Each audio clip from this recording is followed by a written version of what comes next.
अस्सलाम वालेकुम, मैं हूं शहबाज बदर। आजकल शहर इक़्तिदार में एक ख़बर का बड़ा चर्चा है और वो ख़बर है नवाज़ शरीफ और मरीम नवाज़ की सज़ा का ख़ात्मा। इस खबर में कितना सच है कितना झूठ है इसके ऊपर हम बाद में बात करते हैं। पहले ये जान लें कि इस खबर का पस मंज़र है क्या। वफाकी हुकूमत यानी वज़ीर-ए-आज़म इमरान खान ये चाहते हैं कि 18वीं तरमीम जिसमें सूबों को NFC अवार्ड के ज़रिए बहुत सारे इख्तियारात दिए गए थे, इमरान खान ये चाहते हैं कि इस 18वीं तरमीम के ऊपर नज़रसानी की ज़रूरत है, क्योंकि इस 18वीं तरमीम की मंजूरी के बाद वफाक के पास बहुत कम ऐसे इख्तियारात रह चुके हैं और बहुत सारे ऐसे मसाइल हैं जो वफाक को इस 18वीं तरमीम की मंजूरी के बाद दरपेश हैं। ऐसे इंटरनेशनल मुआहदे हैं जिसके ऊपर गारंटर तो वफाकी हुकूमत होती है मगर उसका बेनिफिट जो है वो सूबों को जाता है और फंड्स की ऐसी तकसीम है कि उसका ज़्यादातर जो हिस्सा है वो वफाक के पास आने के बजाय सूबों को चला जाता है और वफाक के पास कर्ज़ों की अदायगी के बाद इतने एक्सपेंस नहीं बचते कि इसके ऊपर वो मज़ीद प्रोजेक्ट्स के ऊपर अमल दरामद करवा सके। ऐसी बहुत सारी वजूहत हैं जिनकी वजह से वज़ीर-ए-आज़म इमरान खान ने यह फैसला किया था कि इस 18वीं तरमीम में थोड़ी सी नज़रसानी की जाए ताकि वफाक को दरपेश जो मसाइल हैं उनका भी तदारक किया जा सके। तो इस हवाले से 18वीं तरमीम को ख़त्म करने के लिए नेशनल असम्बली और सैनेट में हुकूमत को इस वक्त मेजॉरिटी की ज़रूरत पड़ेगी। तो इसके लिए वोटों का एक मतलूबा नंबर चाहिए होता है जिसको पूरा करने के लिए फ़िलहाल हुकूमत के अपने पास इतने वोट्स नहीं हैं कि वो बगैर किसी और जमात की मदद के वो 18वीं तरमीम के अंदर अमेंडमेंट्स कर सके और उसकी मंजूरी भी दे सके। तो इसके लिए हुकूमत को दो बड़ी जमातें हैं, एक मुस्लिम लीग नवाज़ है और दूसरी पीपल्स पार्टी। इन दोनों में से इस तरमीम को ख़त्म करने के लिए किसी एक की हमायत दरकार है। तो साफ ज़ाहिर है कि पीपल्स पार्टी तो खुद इस 18वीं तरमीम की बेनिफिशरी है और इसकी मौजूद भी है। तकरीबन 10 साल पहले इन्होंने इस तरमीम को मंजूर करवाया था। वो कतई तौर पर ये नहीं चाहेंगे कि वफाकी हुकूमत इसको दोबारा रिवर्स करे।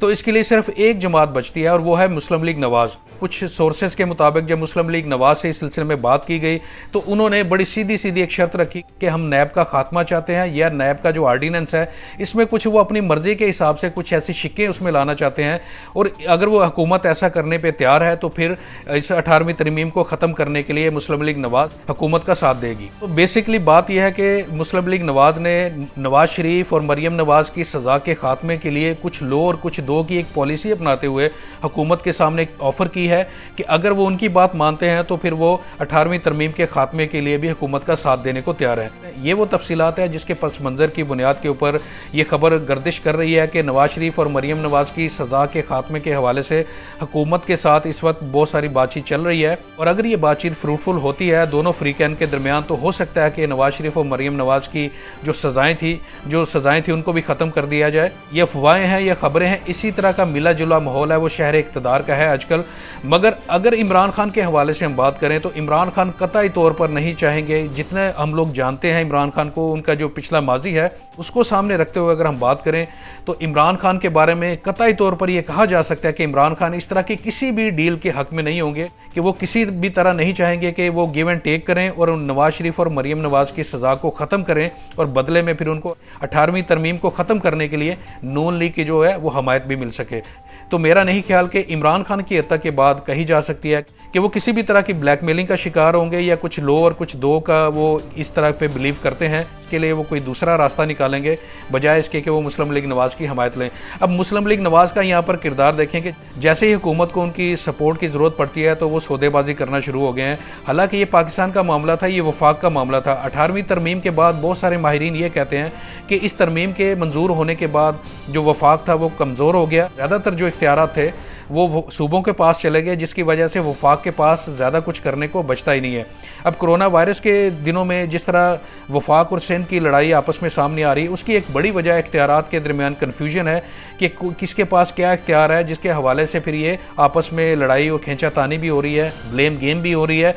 इसकी सबसे बड़ी वजह वो 18वीं तरमीम ही है। नून लीग का जो रवैया है वो बड़ा दिलचस्प है कि जैसे ही उनको मौका मिलता है वो सौदेबाजी करने पे तुल गए। नून लीग का माजी भी देखें तो वो हमेशा सौदेबाजी ही करते रहे हैं। जब भी उनको नज़र आया कि उनकी कहीं पर दाल नहीं गलती तो वो कुछ लो और कुछ दो की बुनियाद के ऊपर वो हमेशा करते रहे। परवेज़ मुशर्रफ के मार्शल लॉ के दौर में जब नवाज़ शरीफ और शहबाज शरीफ को गिरफ्तार किया गया था तब भी इन्होंने डील के ज़रिए ही मुल्क से बाहर गए थे और उसके बाद जब ये पाकिस्तान वापस आए तो उस वक्त भी ये डील के तहत ही वापस आए थे। इसके बाद भी मुस्लिम लीग नवाज की जो लीडरशिप है वो कई तरह की डीलें कर चुकी है। कभी ये डील करते हैं, जहां पर डील का बस नहीं चलता तो ये धमकी देते हैं, धमकी से काम नहीं चलता तो फिर ये मिन्नतें भी करते हैं।